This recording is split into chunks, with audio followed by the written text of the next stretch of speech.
Hello and welcome, everyone. Thank you so much for joining us. We have a great group of institutions ready to tell you all about their campuses and programs. But before we get started to this Western Association for College Admission Counseling virtual college fair, I just have a few housekeeping announcements. Your camera and your microphone are off for this event, so the panelists cannot see or hear you. However, that Q&A button is live, so make sure that you turn in your questions to any and all of our presenters throughout today's event. This is one of many different sessions. It is our last session for the evening. However, this presentation, along with all of the others, have been recorded and will be available within about a week at strivescan.com/WACAC. All right, now for that main event, we are going to kick it off with Lewis and Clark College. Whenever you are ready, go ahead and get us started.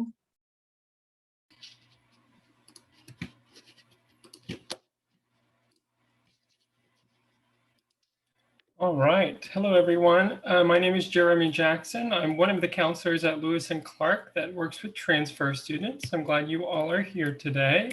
Just to tell you a little bit about who we are a small private liberal arts college located on the southwest side of Portland, Oregon. We currently have a little over 1,900 undergraduate students. Approximately 200 of those individuals are transfer students. As I said, we're pretty small. Average class size is about 17. Student to faculty ratio is 12:1. So it's definitely a place where you can get to know your professors and your peers. They get to know you. When I talk to current students, especially transfers, they say that their favorite thing about being at Lewis and Clark are the relationships they're able to create with their professors. We have 29 majors, 31 minors. Even though we are a liberal arts college, we really push students to seek research and internship opportunities. Somewhere between 55 to 60% of current students are actively engaged in some type of research or internship opportunity on campus with professors or off campus. Just to tell you all a little bit about our community, we have student representation from 47 different states, and about 12%, somewhere between 12 to 15% of our student population are from outside of the US as well, including a pretty large population of third culture kids. And one of the questions I get asked quite a bit is, because you all are such a small campus, what is there for students to do? And there's a lot. I was pretty amazed to learn when I came to Lewis and Clark that there's over 100 clubs and organizations. There's constantly something going on campus and even off campus for students to be a part of. For any of you interested in possibly playing sports at the varsity level, about 20% of our student body are varsity level athletes, but we also have many intramural or club level sports opportunities as well. We are NCAA Division III for varsity level athletics. And one thing I do want to mention, because it is for both first year and transfer students, is our 4-semester residency requirement. The only thing for transfers to keep in mind is if you have junior standing in terms of the amount of transferable credits you're coming to Lewis and Clark with, or you live within 15 miles of the campus, you would not be required to live on campus.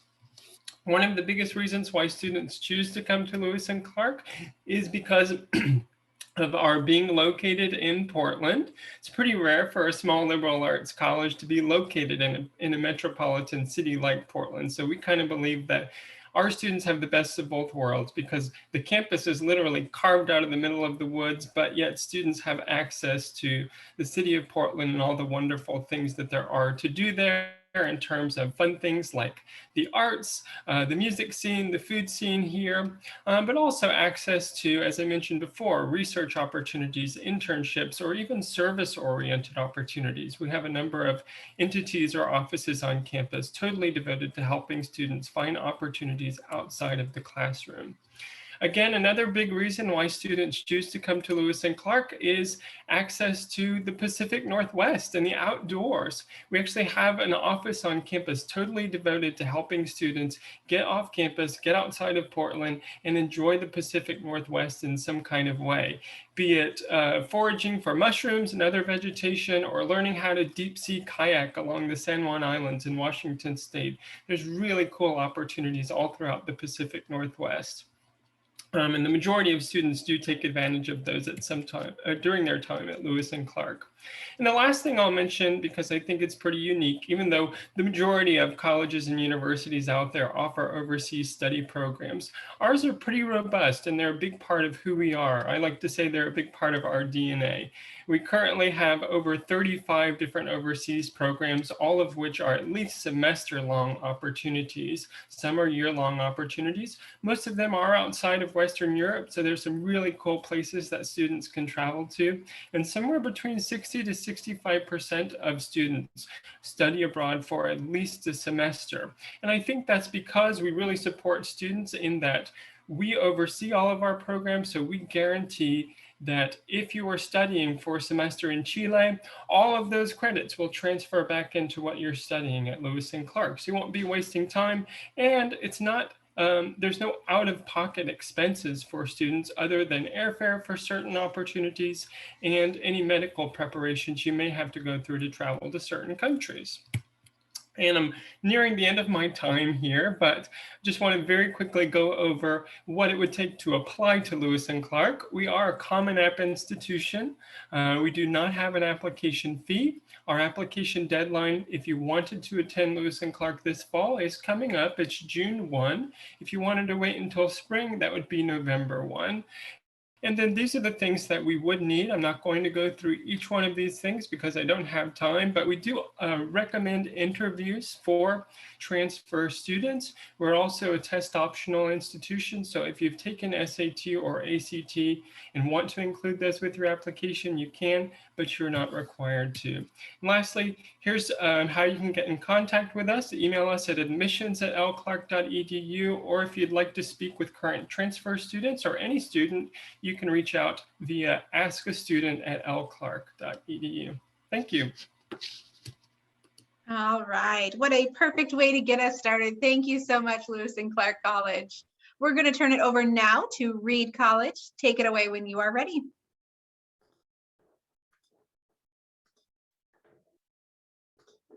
Perfect. Thank you so much. And thank you everybody for joining us today. My name is Grant Sewell and I'm from Reed College. I'm also in Portland, Oregon. So I'm delighted to speak with you tonight. I'm a senior assistant dean of admission, and I also am the primary transfer counselor. So happy to be a resource for you.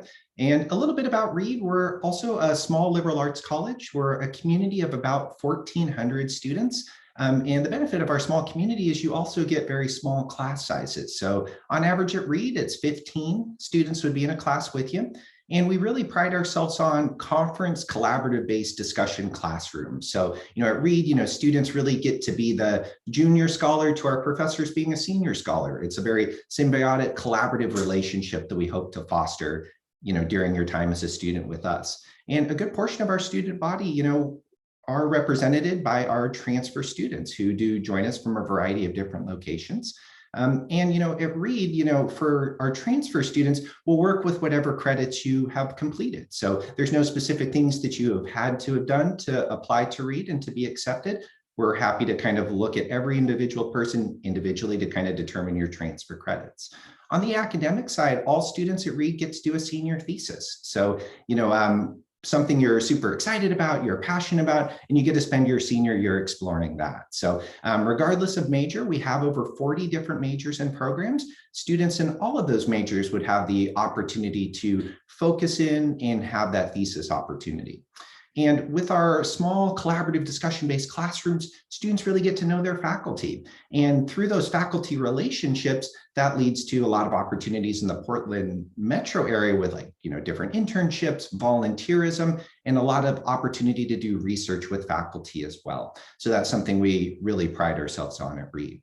We also really try to promote a community of everyone can participate. And what I mean by that is we don't have any exclusive clubs or groups. So if there's something you want to try and you want to be involved in on the campus, regardless of your experience level, you can definitely do that at Reed. So whether that's joining our rugby club, even if you've never done it, you might want to wear pads or something like that, but you can do that. Or if you want to join our Air Force, which is our Aerial Acrobatics Club, you could join that as well. We also have things that are lower to the ground, like our Cheese Club, which is just a group that gets together and enjoys cheese. So there's kind of a variety of different ways students can get connected in. We're also a very residential campus community. So we have about 80% of our student body live on campus. And one of the reasons I think that is, which I kind of talked a little bit about, is just the geographic diversity of where we see students come to Reed from. So, all 50 states, multiple countries abroad. And so I see the residential kind of aspects of the campus community being a really kind of strong cornerstone for why a lot of students choose to live on campus. We're also a community that's really focused on volunteerism. We have an organization on campus called SEEDS, which stands for Students for Engagement, Empowerment, and Direct Service. And our SEEDS group is very invested in not only the Portland area, but a lot of different communities in the Northwest. So there's opportunities to be involved in like school districts if you're thinking about maybe teaching or working with children, or volunteering in a lot of different areas to kind of supplement your time and leave the community in a stronger place from when you found it. On the application side, Reed does a holistic application review. So we want to look at all materials to really hopefully get to know you as a person. So, if you decide to apply, it is free. You can apply with the common application or the Reed application, either way. We also are really excited to, read your essays, your letters of recommendation, to receive your transcripts. Interviews are also an optional but encourage part of the application process. So, we would encourage you to think about that if you're thinking about transferring. For our transfer students, we also have entry points in the fall and the spring semester. So either one of those could be a possibility. And we're also a test blind institution. So we've been test blind this current year. We will be test blind this upcoming year. So you don't have to worry about or kind of think about, whether or not you want to submit a score. So, we realized there was, potentially a lack of equity, during the pandemic, and maybe some students didn't take that kind of leading up to the pandemic as well. On the financial aid side, Reed does need-based financial aid. So essentially what that means is we ask for a couple of documents. One would be the FAFSA and the other would be the CSS profile. And between those two documents, we're able to put together an individualized financial aid package for each student that applies and is accepted. So it typically works out to about 80% grants or free money. Another 10% would be in work study. And then the last 10% would be in kind of your federal student loans. And what we tend to see is students end up graduating with much lower than the national average debt, which I think could position students for, jobs, internships, those volunteerism next steps. And also, for students that are thinking about further school, like graduate or a PhD program, it really positions those students for those types of opportunities. And at Reed, we are the 4th highest producer of students to go on to graduate and PhD programs in the US. So we see a lot of, correlation with students, being successful before they get to Reed, finding success here, and then continuing on with that. Happy to answer any questions. I'll put my information in the chat, but you can also feel free to reach out at admission@reed.edu. Or if you'd like to talk to a current student, you could email writeareedy@reed.edu, and we'd be happy to answer any questions we can. But I really appreciate everyone's time, and thank you very much. I'll turn it back to our facilitator. Fantastic. Thank you so much, Reed College. Okay, I want to remind everyone that Q&A function is live, so get your questions in. It looks like Willamette University is ready for us. Take it away. Awesome. Hello, everybody. My name is Caitlin Forbes, and I am the transfer coordinator here at Willamette. So in these next couple minutes, I'd just like to tell you a little bit about our story and introduce you to a couple things that make us unique. My hope is that after this time is over, that you'll want to spend some more time with us through a more in-depth virtual or in-person visit. So just getting to know where Willamette is located, like a lot of my colleagues on this call, we are located in Oregon, specifically Salem, Oregon, which is the state capital in the heart of the really beautiful Willamette Valley. We are a liberal arts college, and we're supported by some graduate programs in business, law, and theology.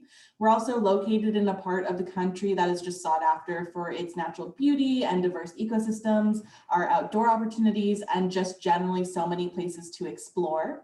We're also one of the most historic universities in the Western United States, and we were actually founded before Oregon itself was established as a state. We began to educate and shape so many innovative leaders right from the beginning, including our very first graduate, Emily York, who's featured in this picture here. So as things like business and government, education, medicine, and different social systems were being established in the American West, it was a Willamette alumni who were able to make an impact because of their wonderful education as these industries just grew up around us. I do want to mention our history because it's important to understand our rich heritage in order to understand where we are currently as an institution. Our legacy of leadership and impact in the community is exactly what current Willamette students will find on campus today. And we're a place that likes to take knowledge and turn that into action. So our predecessors did leave us a motto that you can see here that informs the current Willamette experience in a very real way. The motto was established at our founding, and it is "Not unto ourselves alone are we born." Our motto pretty much sums up what those early alumni knew, which is that we are in a world together, and our education should be a time when we practice and explore how we want to have an impact on other people and in different communities. So we do talk about the motto quite a bit at Willamette, and we always challenge ourselves to live it in new and just varied ways. We also do a lot of work providing students with opportunities and occasions in and out of the classroom to practice the motto. So we want our students to be able to make positive change through leadership, service, and innovation. In the classroom, Willamette students will meet in smaller groups where our faculty will lead primarily discussion-based courses. These small groups are super interactive, and they're designed to help students develop really important skills that will see them through their lives and their careers, like critical thinking and creative problem solving, as well as the ability to consider varied perspectives. Our faculty are super accomplished academics. They research, write, and publish extensively, but first and foremost, they are educators, they're teachers. Our faculty serve as mentors who help our students really learn how to learn so they can grow and change as the world around them changes. It's no wonder that we have had more Oregon Professors of the Year than any other college in the state by a good margin. We also feel strongly that the incredible classroom environment at Willamette is really supported by our experiential and co-curricular activities, such as study abroad, hands-on research, and internships. These are the interactive out-of-class experiences that all Willamette students will participate in. So our unique location truly contributes to our ability to provide these opportunities for our students. So I'm going to tell you a little bit more about how we do that. We are located in the downtown of Salem, so we're an urban campus, and we're the only campus in the nation that sits directly across the street, 76 feet to be exact, from the state capitol building. You can see and imagine these internship and research opportunities that students have in everything from politics to economics to psychology and data science, just because of our proximity and longstanding relationship with the state government. Also unique to our location is the position of Salem Health, which is one of Oregon's largest hospitals and is directly adjacent to campus. Our thriving pre-med program is well supported by this proximity as well. We do also own a 305-acre property at the edge of Salem called the Xena Learning and Recreation Space, where students can quite literally dig in the dirt of this region, doing things like restoring habitats, participating in forestry studies, and growing vegetables. And finally, we are co-located with the Tokyo International University of America. Our American Studies program brings about 100 or so Japanese students to live and learn with us in Salem each year. And this program is a great reminder of our strong commitment to exploring things and learning about international cultures.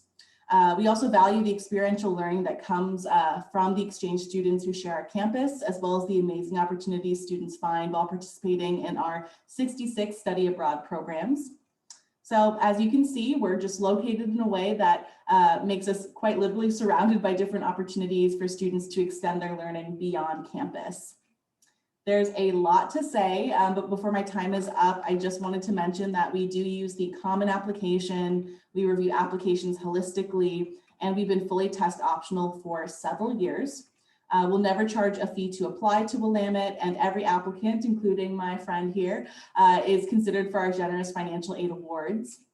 We encourage transfer students who are excited and want to make an impact on the world, interact with challenging ideas, and want to be a part of the deep traditions and history that we have at Willamette.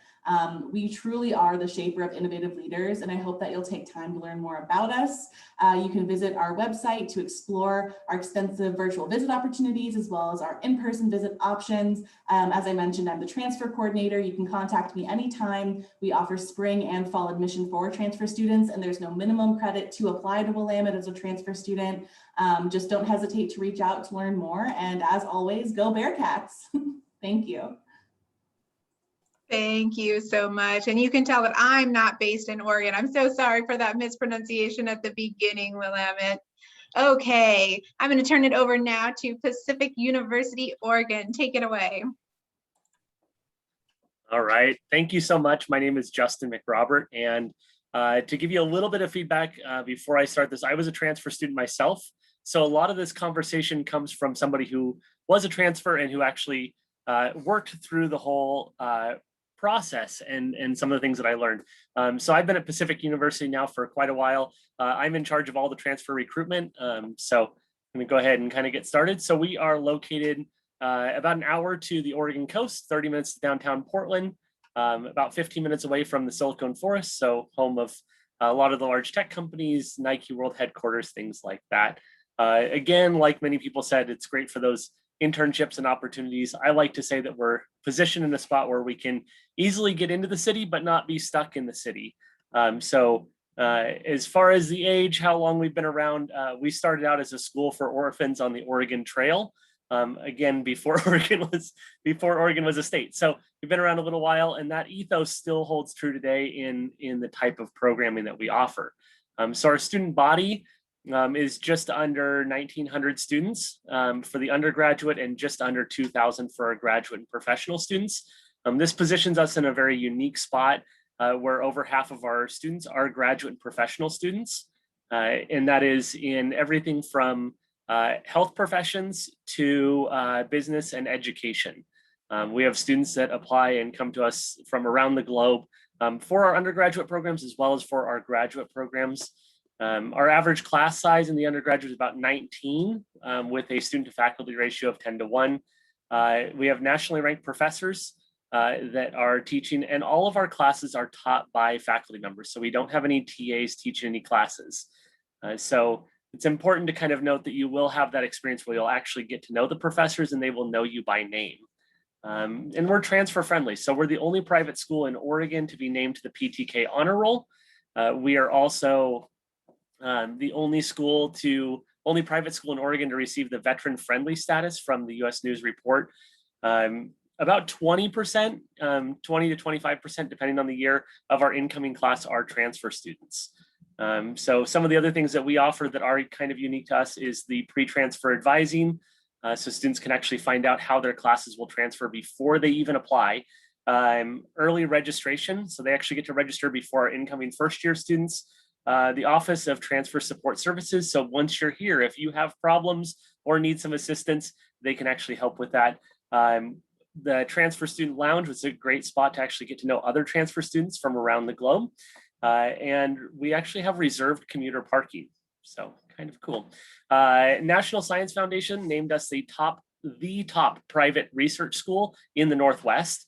Part of that is due to our graduate and professional programs, but also our undergraduate, where every student will complete a research project or original piece of work as part of their graduation requirements.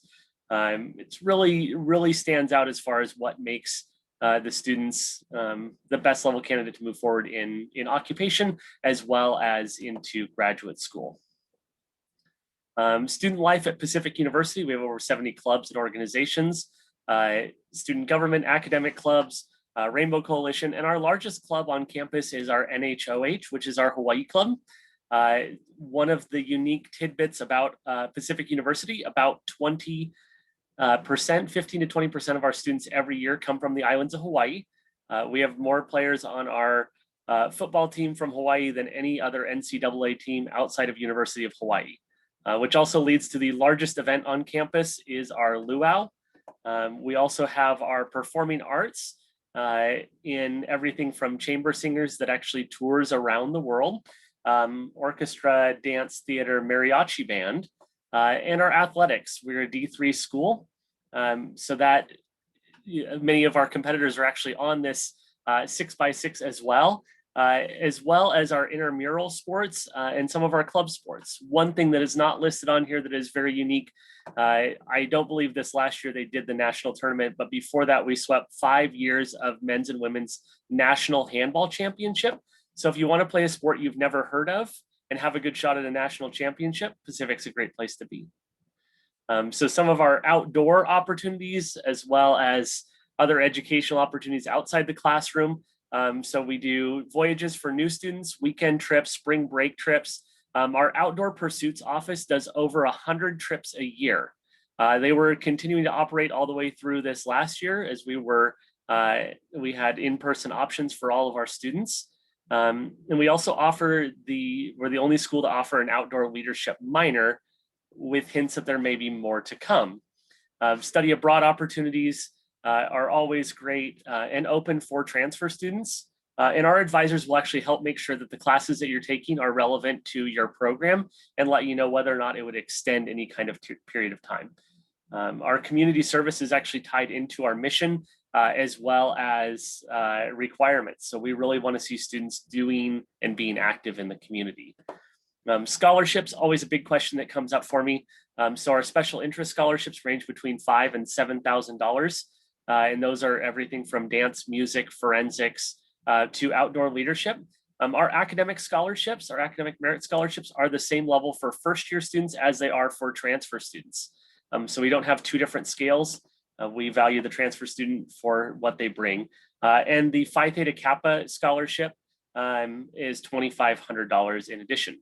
So here's my contact information. I'm sure you'll get it as well. I will throw it in the chat if you would like to copy and paste. And thank you so much for your time. Fantastic. Well, thank you so much, Pacific University, Oregon. Okay, I'm going to turn it over now to Linfield University and give one last plug for that Q&A function. Make sure you get your questions in today. Okay, take it away, Linfield. All righty. Hello, everyone. My name is Matt Dressel, Assistant Director of Admission at Linfield University. Happy to be here today. We're just going to dive in, as obviously we are short of time for this. So our McMinnville campus, which is the main campus for our institution, I'll get to our other one here shortly, is where the majority of our undergraduate students are housed. We have 1,400 or so students here, closer to 1,500 these days, but all on 189 beautiful park-like acres, as you can see here from this aerial shot of part of our campus. Like many of the other institutions, we're kind of located close to a lot of different things, close to Salem, Portland and the coast. What I usually like to say is McMinnville is a nice place to be in college because it really lends to being collegial. There's not something going on 24/7 to kind of keep you away from your studies and be a distraction, but you can get to those things fairly quickly. Our students are primarily from Oregon, but we do have 19 different states and actually 19 different countries represented. Average class size is about 14, with 85% of our classes being 22 and less. About a third of our students are American students of color, and about a third are first generation, which is a hugely growing population for us. We're really excited about that. The last couple of years, about 40% of our incoming first-year students have been first generation. We are broken into 3 different umbrellas within the university. We have the College of Arts and Sciences, which is the majority of our majors. Then those range from the sciences to the arts, and so a lot of things in between. That's the primary area of study. We also have the School of Business, which provides 6 different majors. And also very popular. Wine studies is actually one that's growing for us. A lot of folks interested in working in the wine industry as they enter college, which to be perfectly honest, was kind of surprised. And it's kind of a happy surprise as folks find wine studies here and are moving into that. Our nursing major is located on our Portland campus. It's actually our largest major. We just started classes this semester, this spring in February, on the new campus that we're pretty excited about. It's again, our biggest major, there's about 350 students on that campus. They started here in McMinnville, worked their way through their prerequisites, and then have moved on to the nursing campus to do 2 years there and leave with their Bachelor of Science in nursing. The Linfield curriculum is really kind of what we focus on it outside of your major. It's the kind of the broad general education that all students are required to take and complete in all these different modes. So there's the different modes of inquiry there, some fun courses you might take in there for like ultimate questions. You might take the philosophy of dinosaurs is a fun one, but creative studies, art class, natural world, different areas of study. I like that you can pick the class that you want to take to fulfill each of these modes. You're not stuck in one specific course. Diversity studies, really trying to get you to look at studying areas outside of the norm for you. Global pluralisms, like outside of the US, looking at a different culture. Obviously, US is focused within, and also a specific focus on writing, regardless of what you major in at Linfield. It's a big part of our degree. Student faculty collaborative research. We really want you to focus on the hands-on piece here at Linfield, whether that be through internships or research. It really is an important part of what we do, and it leads to our students with higher percentages of getting jobs when they graduate or moving on to graduate school. Study abroad, a big piece. About half of our students study abroad. We do offer free round trip airfare. You can see the list of countries that our students are traveling to for the semester and year-long programs. We also offer during our January term a 1-month study abroad program too. So if you're not interested in investing that full semester or year, you will have a different opportunity to just be gone for a month. And those are unique courses to Linfield, unique study abroad experiences all over the world. Campus experience, we have quite a bit of different things for our students to do, whether those be clubs and organizations, performing arts groups, fraternity and sorority life. About 25% of our students are involved there. We do require students to live on campus for 3 years. We have quite a few residence halls. For transfer students, depending upon what level or what year you're coming in at, we may put you in one of our on-campus apartments. About half of our seniors actually choose to live on campus that 4th year as well. So we are a residential community with lots of places for students to live here right on campus.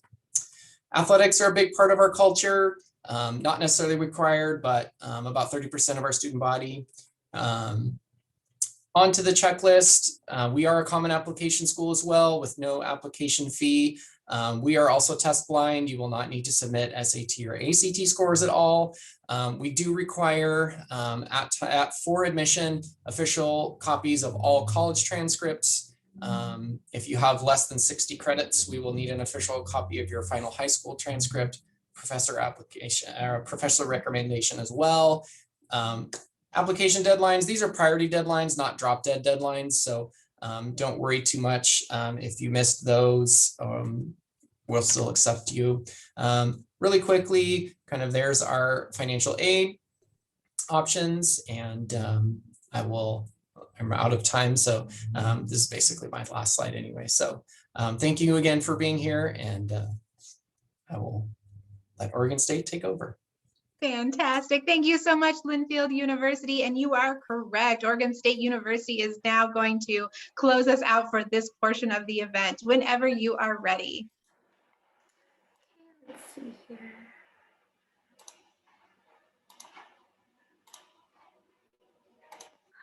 Can you all see my slides? All right. So my name is Kimberly Alvarez. I am a transfer services manager for Oregon State University. I will go ahead and state 10 quick things you should know about OSU.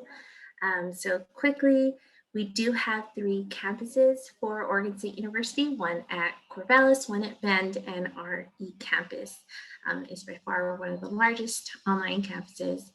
We do have many transfer students coming over. On record, we have over 2,000 students coming in for 2019 that are transfer students. We do have several programs. We have over 200 academic programs. By far, our most popular are engineering, business, computer science, biology, and psychology. We have many top programs to feature, of course, and they're outlined there for you. But we do offer study abroad or international study experiences in 70 plus countries. So that's pretty unique to OSU. We do also have a pretty engaged community at Oregon State University. We have 7 cultural resource centers, each that feature amazing opportunities for students to engage on campus and also remotely. We have several clubs and Greek life organizations, and we do offer undergraduate research opportunities. Some of those research opportunities do allow students to have a stipend to continue their studies. We also have transfer student on-campus housing communities as well. Of course, sports are a feature of Oregon State University, being a D1 institution, Pac-12. There are 14 sports. They're outlined there for you. Tickets are free to students, so take advantage of that. And there are several club and intramural sports that are available for students. Our Career Development Center assists with career planning, internships, and job placement. Recently, the OSU Career Development Center announced a new opportunity for our students to take part in short-term professional paid work experiences through micro internships. Through micro internships, students can demonstrate their skills, explore career paths, and develop their professional networks. Unlike a traditional internship, these paid opportunities typically range from 5 to 40 hours of work and can be completed completely remotely. Not only does this help companies, but it also allows students to get immediate support and enhance their professional experience. Internships also include meet-up opportunities for business and engineering students. We also have several tools on our website for prospective transfer students that you can check out. And I will link that information below in the chat feature once I'm done with the presentation. Here, we have several scholarship opportunities. This fall, OSU has committed to participate in the Western Undergraduate Exchange Program. Typically, many students refer to that as an acronym for WUI. There are several other scholarships that can be awarded. And you can use, of course, our tool, and I will provide that in the chat feature as I stated. Our application process is completely online. Please check out our admissions application. We do have a $65 application fee. However, you can apply for a fee waiver using the same admissions application. Typically, transfer students will have 24 quarter credits, which are the equivalent of 16 semester credits. For students who have less than those 24 quarter credits or 16 semester units, we will require official high school transcripts. Additionally, we do recommend for students to apply with a 2.25 GPA and the following 2 courses, one being English composition or writing 121 with a grade of C or higher, and a college level math such as college algebra or contemporary math, again with a grade of C or higher.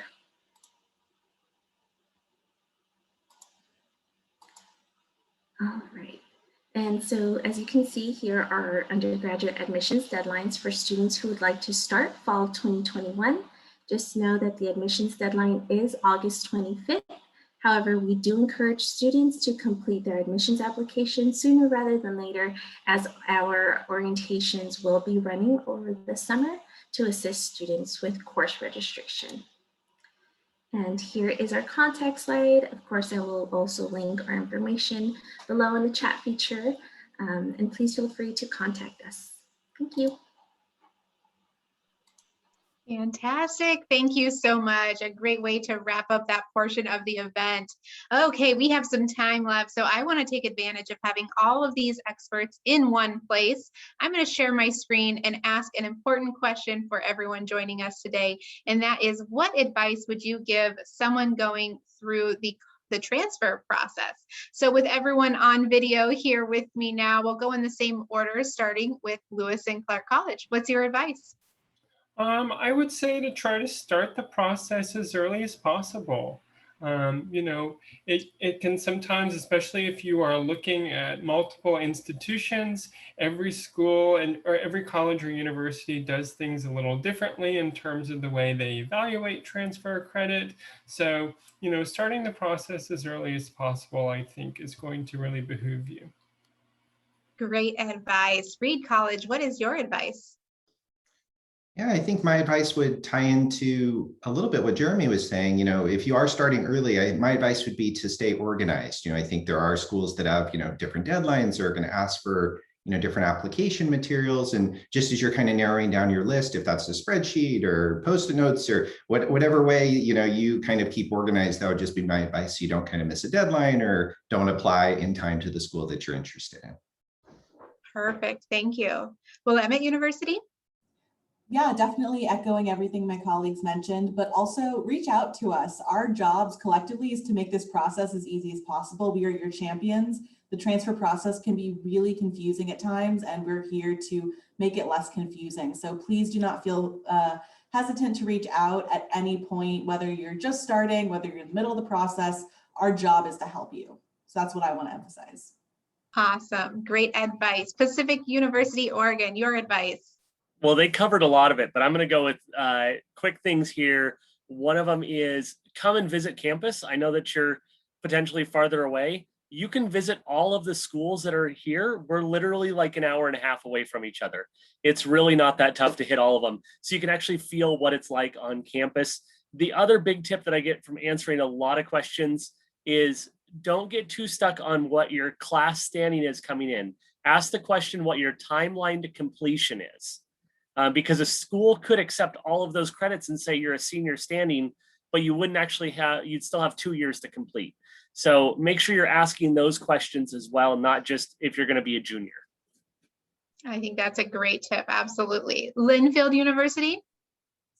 I guess my tip is don't limit yourself, explore all options. Just because you may be coming from a public school or a community college doesn't mean, or from one state to another, does not mean that the schools that you might be interested in won't take your credits.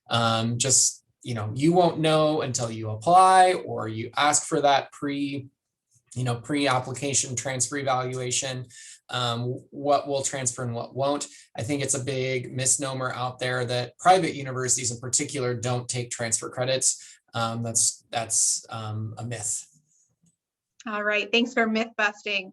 And this can be a difficult question to go last on, but Oregon State University, what is your advice for us? I think everyone said it perfectly well. I think just the other point, just, you know, the point that was already stated, and just to emphasize it, is definitely just reach out to the transfer admissions advisors. They'll help you out. And of course, it could be super first generation college student information, could be very overwhelming. But everyone is here, super friendly and willing to help out students. Awesome. Some things are so good they need to be said multiple times, right? Okay, well, we're so lucky to have all of these experts on the call at once. So I want to move now back to your campuses, especially for our transfer students who are trying to figure out what it might feel like to be a member of your community. What is your favorite event or tradition on campus? We'll go ahead and go in the same order. So Lewis and Clark College, we'll have you start us off again. Thanks. I think for any student, transfer or first year, my favorite event on campus would be our PIO Fair. We are the pioneers.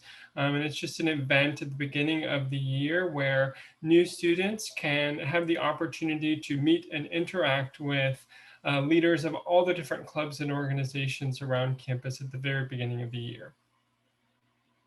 That sounds like an awesome opportunity for transfer students to jump right in. Fantastic. Reed College, your favorite event or tradition? Yeah, there's quite a few, but I would say my favorite one that we have every January is our annual Paideia Week. And Paideia, it comes from the Greek, it means education, but I think it really kind of aligns with Reed's ethos in that it's a week that's non-academic, but anyone in the community can teach on any subject they want.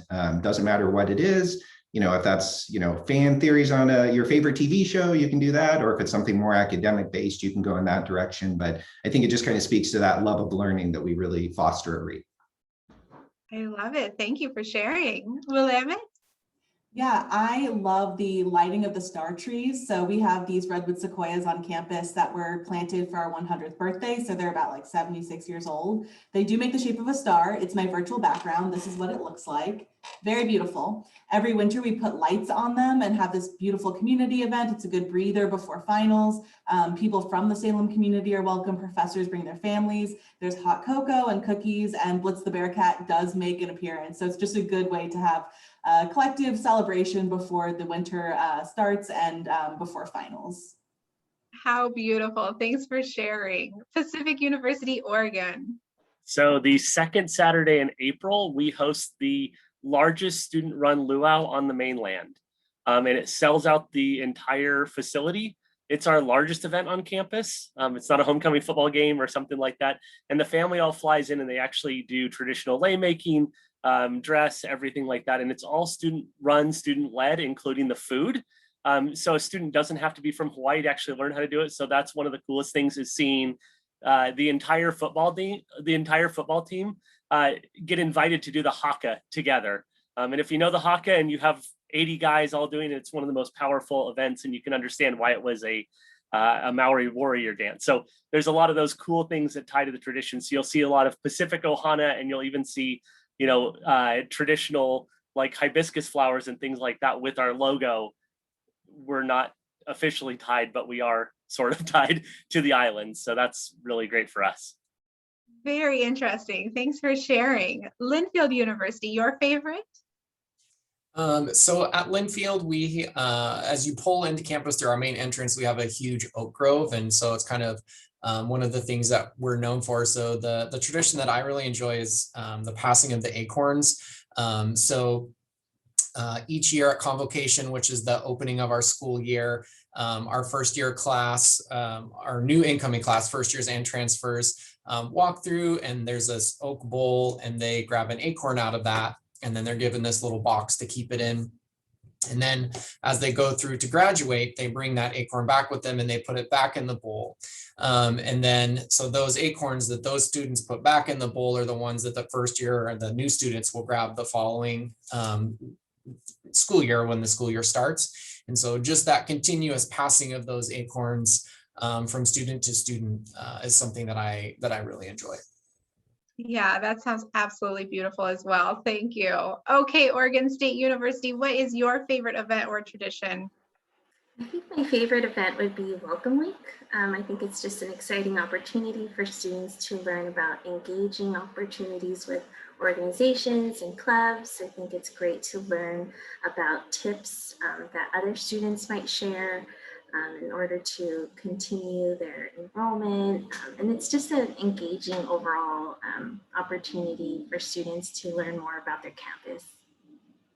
Fantastic. Another great opportunity for transfer students as well. Okay, everyone, we have been so fortunate to have this great group of panelists here helping us learn a little bit about the transfer process and about your campuses as well. So we hope that all of our attendees today will do some Googling after this. Make sure that you learn more about each of these campuses. Make sure that you reach out to these folks who are happy to help you with the process. Thank you for being here, to our panelists and to our attendees, whether you are catching this live or you are watching the recording at a later date. We hope it was useful. Just before we go, please keep in mind that this session and all of the others are being recorded and are available at that strivescan.com/WACAC URL. Visit that, and then keep in mind that when you close this event today, you're going to get a very quick 4-question survey. Any information that you can provide about the event will be very helpful as we move forward. Okay, have a wonderful evening, everyone. Thanks for being here. Bye-bye.